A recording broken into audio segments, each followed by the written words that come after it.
ஒரு பாட்டிலில் நம்ம அப்படியே ஸ்டோர் பண்ணி வச்சுக்கலாங்க. வெளியிலேயே வைக்கலாம். நீங்கள் அப்படி வெளியே வைக்க முடியாதவங்க ஃப்ரிட்ஜுக்குள்ளே வச்சுக்கோங்க. 3 மாதம் வரைக்கும் ஃப்ரிட்ஜுக்குள்ளே வச்சு யூஸ் பண்ணலாம். கண்டிப்பாக இந்த வீடியோ பிடிச்சிருந்தால் லைக் பண்ணுங்கள், ஷேர் பண்ணுங்கள், சப்ஸ்கிரைப் பண்ணுங்கள், கமெண்ட் பண்ணுங்கள். நன்றி, வணக்கம்.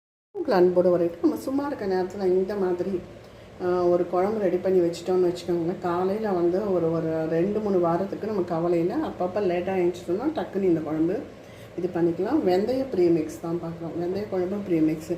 அதுக்கு பார்த்திங்கன்னா வெந்தய பொடி வந்து ஒரு 4 ஸ்பூன் எடுத்துருக்கேன். நீங்கள் வந்து வெந்தய பொடி இல்லைன்னா வெந்தயம் ஒரு 4 ஸ்பூன் எடுத்து வறுத்துட்டு அரைச்சி வச்சுக்கோங்க.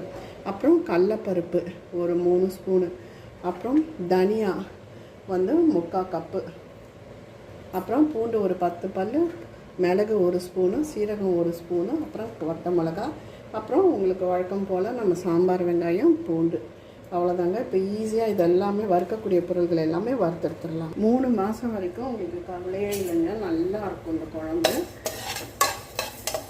வெளியில் வைக்க முடியாதவங்க ஃப்ரிட்ஜில் எடுத்து வச்சுக்கோங்க. ஒரு வாரம் வெளியில் வச்சுட்டு அதுக்கப்புறம் ஃப்ரிட்ஜுக்குள்ளே வச்சுக்கோங்க. ஏன்னா நம்ம எண்ணெய் இதில் விடுறதால ரொம்ப நல்லாயிருக்கும் குழம்பு. கெடாது. வினிகரும் சேர்க்க போகிறதில்ல. நல்லா வாசம் வர வரைக்கும் தனியாக வச்சுக்கோங்க. அந்த தனியா கொஞ்சம் வறுப்பட்டு இருக்கும்போதே நம்ம மிளகு, சீரகம் சேர்த்துக்கலாம்.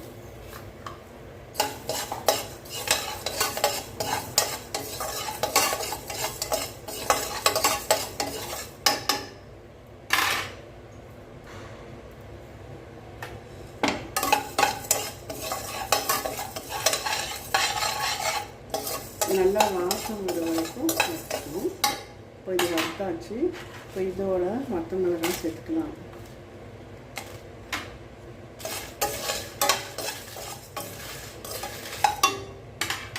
இப்போ கடலப்பருப்பு. இப்போ வெந்தயம் நீங்கள் வந்து பொடி இல்லைன்னா இப்போ இதோடு சேர்த்து வறுத்து எடுத்துக்கோங்க.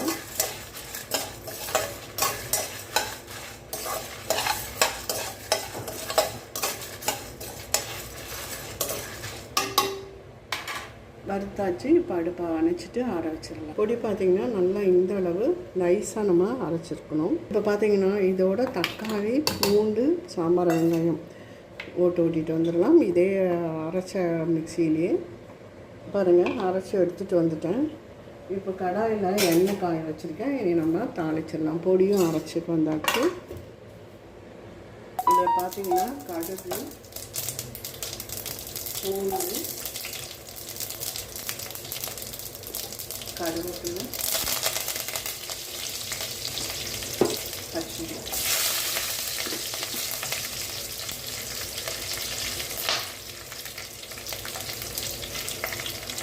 பூண்டு நல்லா வதங்கி வரட்டுங்க.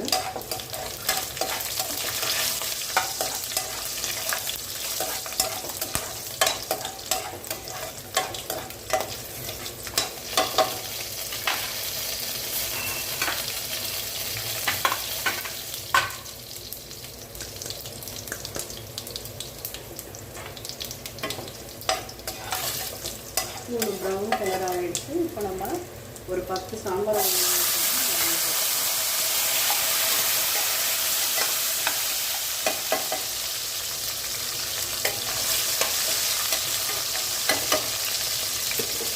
வெங்காயம் நல்லா வதங்கி வரட்டும். வெங்காயம் நல்லா வதக்கணுங்க, இல்லைன்னா கெட்டுடும். இப்போது நம்ம தக்காளி, பூண்டு, சாம்பார் வெங்காயம் வச்சுருக்கோங்களா, அதை சேர்த்து வதக்கணும்.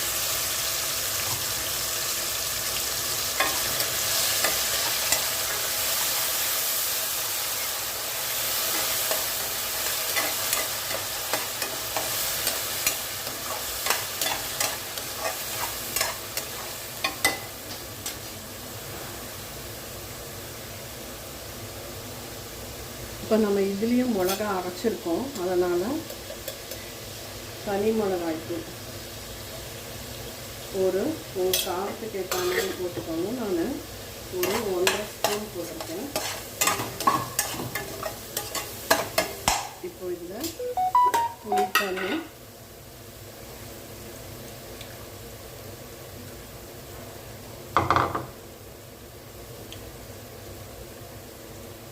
அடுப்பு சிம்லேயே இருக்கட்டும், இல்லைன்னா அது வந்து அப்படியே கருகி வரும்.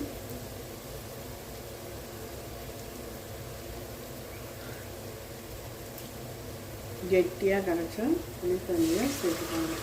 ரொம்ப தண்ணி விட்டு கரைக்க வேண்டாம், கெட்டியாக கரைச்சிக்கோங்க.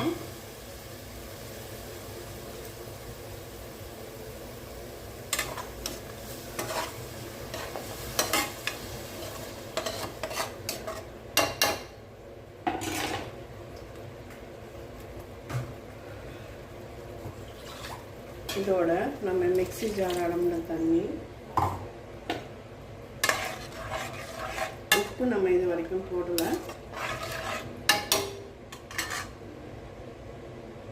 ஜார் அளவுன தண்ணி எல்லாத்தையும் விட்டு கொதிக்க விடுவோம். உப்பு சேர்க்கலாம். நம்ம இப்போ பறச்சு வச்ச பொடி இருக்கு இல்லைங்களா, நீங்கள் டைரெக்டாக நம்ம போடும்போது அது கட்டி தட்ட வாய்ப்பு இருக்குது. அதனால் நம்ம இதை கொஞ்சம் தண்ணி விட்டு மிக்ஸ் பண்ணிக்கலாம்.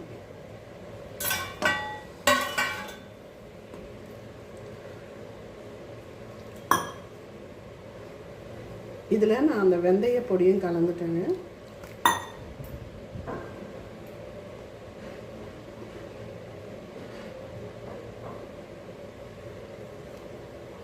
நல்லா கெட்டி இல்லாமல் கரைச்சிட்டிங்கன்னா அது கொதிக்கும் போது வாட்டர்லாம் நல்லாயிருக்கும். இல்லைன்னா அங்கங்கே உங்களுக்கு சில டைம் கெட்டியாகிடும்.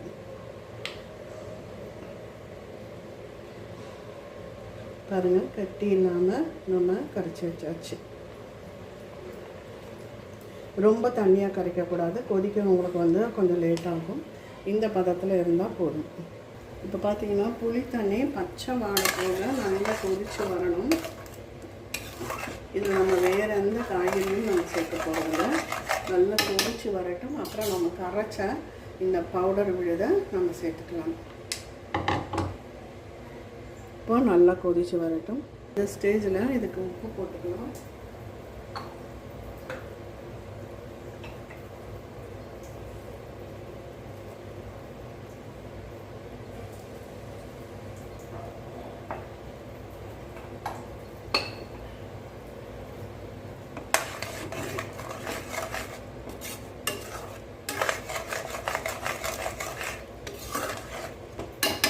கலந்து விட்டு கொதிக்கட்டும். நம்ம இந்த இதை சேர்த்துக்கலாம். குழம்பு நல்லா கொதிச்சிருச்சுங்க. இப்போ நம்ம கரைச்சி வச்சா இதை சேர்த்துக்கலாம். கொஞ்சம் கெட்டியாக இருந்தால் கொஞ்சம் தண்ணி மிக்ஸ் பண்ணிக்கோங்க.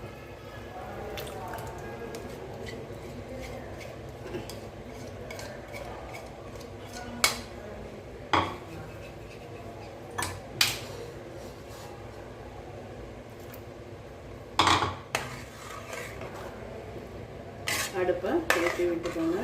பொடி போட்டோடனே நல்ல கம கமன்னு வாசனை.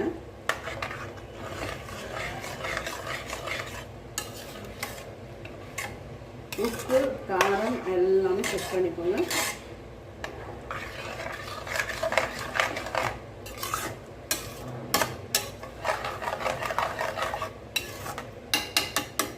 நல்லா கொதிச்சு வரட்டும். இப்போ நம்ம இறக்கும்போது இந்த கொத்தமல்லி கருவேப்பிலாம் போட முடியாது. ஏன்னா அதெல்லாமே வந்து இதுவாக இருக்கும், தண்ணி இருக்கும், அப்புறம் இது கெட்டுடும். அதனால் முதலையே நீங்கள் போட்டுருங்க. போட்டு நல்லா கொதிக்கட்டும்.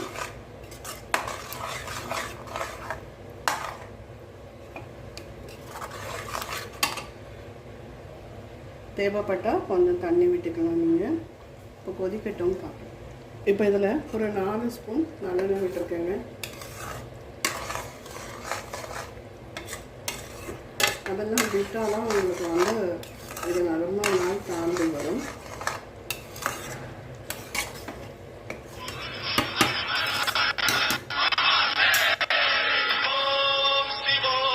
இப்போ பாருங்கள், குழம்பு நல்லா கொதிச்சு எண்ணெய் பிரிஞ்சு வருது.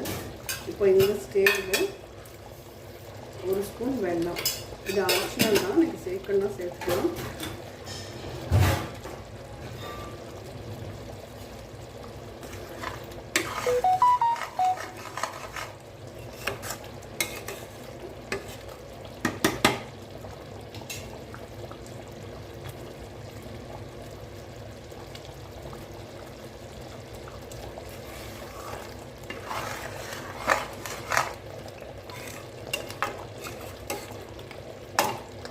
மேலே தெரிக்கும்.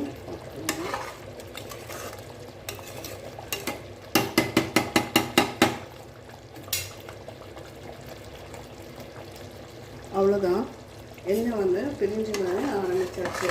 இப்போ இந்த ஸ்டேஜில் நம்ம அடுப்பை ஆஃப் பண்ணிடலாங்க. சூப்பராக வெந்தய குழம்பு ப்ரீமிக்ஸு ரெடி ஆகிடுச்சு. கண்டிப்பாக இந்த வீடியோ பிடிச்சிருந்தால் லைக் பண்ணுங்கள், ஷேர் பண்ணுங்கள். இது நல்லா ஆறின பிறகு நம்ம பாட்டிலில் போட்டு வச்சுக்கலாம். கண்டிப்பாக நீங்கள் ட்ரை பண்ணி பாருங்கள். டேஸ்ட்டும் அட்டகாசமாக இருக்கும். எல்லாமே நம்ம ஃப்ரெஷ்ஷாக அரைச்சி போட்டுக்கோம்.